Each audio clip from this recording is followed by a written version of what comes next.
Halo, kembali lagi ke praktikum dari Lab Surta. Kali ini kita akan ngobrolin praktikum hidrografi dan saya akan menjelaskan pengantar dari praktikum hidrografi. Jadi di sini video ini nanti akan dijelasin dari awal sampai akhir hidrografi di lapangan tuh ngapain aja sih. Oke, di sini ada peta. Ini Sungai Kumbe namanya, di areanya di Merauke di Papua. Sebelum gue jelasin gimana teknis pengukuran batimetri, aku jelasin dulu kenapa kita melakukan pengukuran di batimetri ini, di hidrografi ini. Jadi kalau kita di tanah, di daratan, kita itu biasanya pengukurannya metode terestris. Udah pernah diajarkan di ilmu ukur tanah atau JKG, itu metodenya terestrial atau ekstraterestrial. Kalau kita mengukur di area yang permukaannya air gini, kan ini kan mau kita bikin kontur juga, kita pengen tahu di bawah airnya bentuknya seperti apa. Nah, kita harus mendapatkan koordinat tersebut gimana caranya? Nah, itu caranya dengan teknisnya pemeruman ya, atau batimetri. Itu akan dipelajari di praktikum hidrografi. Nah, sekarang akan dijelaskan teknis secara garis besarnya. Kalau secara diagram alir, silakan nanti diklik di link di video sebelah kanan ada secara diagram alir. Kalau ini secara gambaran aja, ilustrasi. Oke, ini kan ada sungai ya. Sungai ini harus diambil kedalamannya. Kedalamannya kita pakai alat namanya ecosonder. Ecosonder itu nanti bergerak mondar-mandir, ditaruh di atas kapal, mondar-mandir mengikuti ini, paralel gini di sungainya. Dia akan mencari kedalaman si sungai tersebut, titik sungai tersebut. Nah, untuk posisinya, XY-nya kita pakai GPS. Jadi di kapal tersebut kita pakai ilustrasi. Ini ada ilustrasi kapal ya.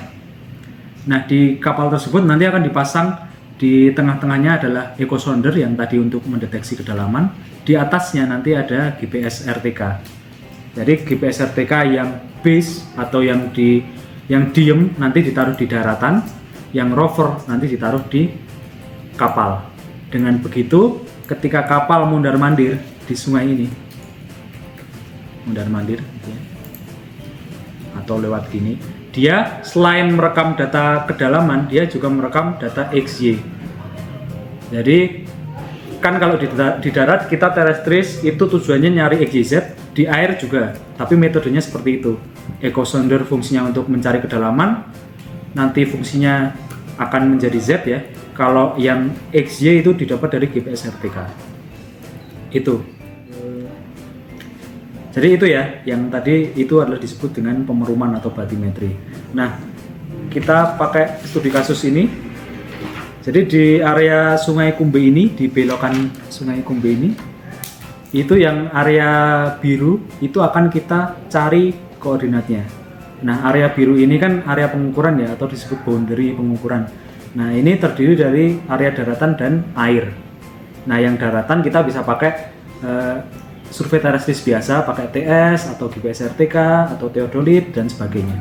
Tapi yang untuk area sungai ya tadi pakai metode pemeruman. Nah, sebelum melakukan pemeruman kita harus bikin jalur pemeruman dulu. Jadi kita tahu area mana aja atau ketitenya seberapa besar sih pemetaan di air tersebut, di sungai tersebut. Nah, ini udah aku kasih contoh ya. Kasih contoh. Ini aku simulasikan jarak antar line perum ini, jalur perum ini adalah 25 meter. Jadi setiap 25 meter si kapal akan mondar-mandir ya. Mondar-mandir. Ngikutin jalur perum.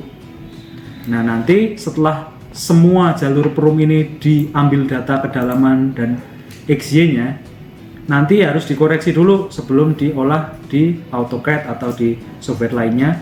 Harus dikoreksi dulu dengan data apa? Data pasut. Pasut itu naik turunnya air laut ya, atau kalau di sini kasusnya sungai. Nah, oke, jadi nanti rumusnya akan ditampilkan.